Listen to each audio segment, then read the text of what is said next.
Hello guys, you are watching Sharp English Academy YouTube channel. This is Lokendra Singh. I am an English teacher going to teach you the use of about to in present, past and future in basic sentence. Friends, हमने पुरानी videos में पिछली videos में about to का प्रयोग सीखा था, जहाँ पर हम मुख्य क्रिया के साथ about to का प्रयोग कर रहे थे। लेकिन आज की वीडियो में हम आपको पढ़ा रहे हैं ऐसे वाक्य जहाँ पर मुख्य क्रिया नहीं आती है लेकिन वाला है, वाली है, वाले हैं अथवा वाला था अथवा वाला होगा, ये शब्द आते हैं। तो ऐसे सेंटेंस में हम ये देखते हैं कि इनमें मुख्य क्रिया नहीं है। मुख्य क्रिया की जगह पर या तो एडजेक्टिव दिया होगा या नाउन दिया होगा या कोई प्रोफेशन दिया होगा। तो ऐसे सेंटेंस को ट्रांसलेट करने के लिए हमने यहाँ पर स्ट्रक्चर लिखा है, एग्जाम्पल लिखा है। तो स्टार्ट करते हैं।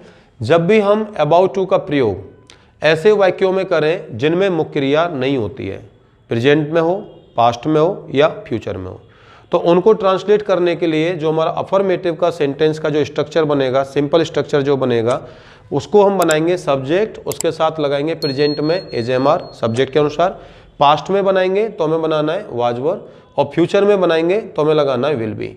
उसके बाद अबाउट टू लगेगा। अब यहाँ पर हमको बी का प्रयोग करना है क्योंकि यहाँ पर मुख्य क्रिया नहीं है, तो बी यहाँ पर वर्ब का काम कर रही है, इसलिए हम यहाँ पर बी लगाएंगे। लेकिन एडवांस केस में क्या था कि हम यहाँ पर टू के बाद में V1 लगा रहे थे, यानी वर्ब की फर्स्ट फॉर्म। लेकिन यहाँ पर मुख्य क्रिया नहीं है, यहाँ पर एडजेक्टिव है, नाउन है, तो इसलिए हमने यहाँ पर बी लगा दिया होना के लिए। ठीक है। अब हमने एक एग्जाम्पल लिया प्रेजेंट में, वह नाराज होने वाली है। पास्ट में कैसे बोलेंगे? वह नाराज होने वाली थी। फ्यूचर में कैसे बोलेंगे? वह नाराज होने वाली होगी। इसको इंग्लिश में ट्रांसलेट करने के लिए पहले प्रेजेंट देखते हैं। प्रेजेंट में हम यूज करेंगे she is about to be annoyed. तो यहाँ पर अबाउट टू मीन्स वाला वाले, बी मतलब होना और अनॉयड मीन्स नाराज। ठीक है। तो सभी वर्ड्स के लिए एक एक वर्ड यहाँ पर हमने लिया। अब इसका पास्ट में कैसे बनेगा? She was about to be annoyed, वह नाराज होने वाली थी। फ्यूचर में कैसे बनेगा? She will be about to be annoyed, वह नाराज होने वाली होगी। इसका नेगेटिव कैसे बनाएंगे?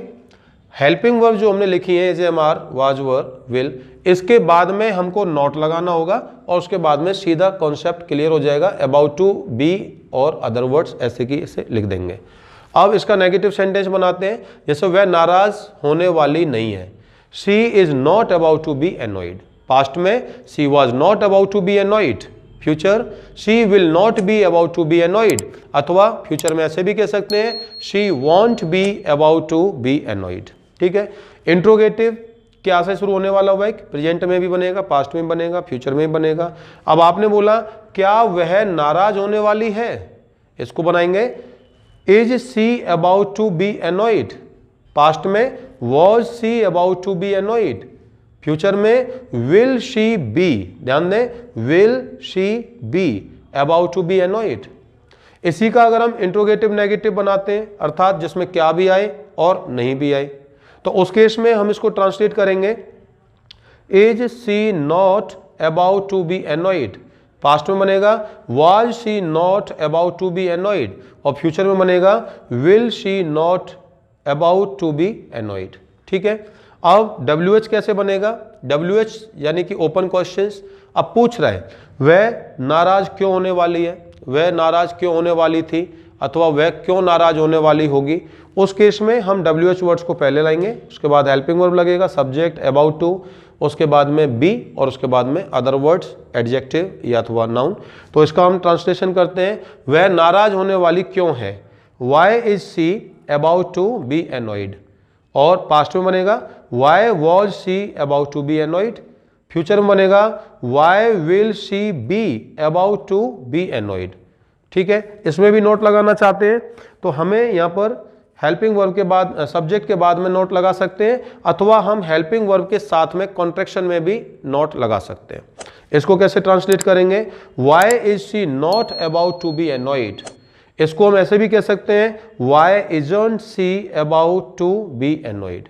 पास्ट में कैसे बनेगा? Why was she not about to be annoyed.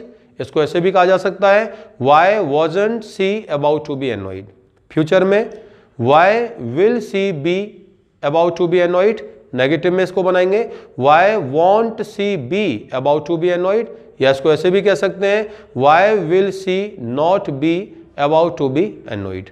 Friends, तो यहां पर हम आपको बता देते हैं कि प्रेजेंट में आपको सब्जेक्ट के साथ में और सब्जेक्ट के अनुसार हेल्पिंग वर्ब एजेएमआर का प्रयोग करना है, पास्ट में सब्जेक्ट के अनुसार आपको वाज वर्ब का प्रयोग करना है, और फ्यूचर में सभी सब्जेक्ट के साथ आपको विल बी का प्रयोग करना है। सेकंड, आपको यह ध्यान रखना है कि हम ये स्ट्रक्चर उस केस में यूज करते हैं जहां पर सेंटेंस में मुख्य क्रिया नहीं आती है। मुख्य क्रिया नहीं आएगी तो उसमें क्या आएगा, उसमें कोई एडजेक्टिव आएगा, नाउन आएगा, प्लेस आएगा। तो ऐसे कई सारे एग्जाम्पल, कई सारी बातें हम डेली स्पोकन में यूज करते हैं। फॉर एग्जाम्पल, वह नाराज होने वाला है, तुम बीमार होने वाले हो, ठीक है, मोहन खुश होने वाला है, सीता पागल होने वाली है, मेरा भाई कमज़ोर होने वाला है, वह मोटा होने वाला है। इन सभी एग्जाम्पल्स को हम इंग्लिश में ट्रांसलेट करने के लिए इस स्ट्रक्चर की मदद ले सकते हैं, उसके माध्यम से बना सकते हैं।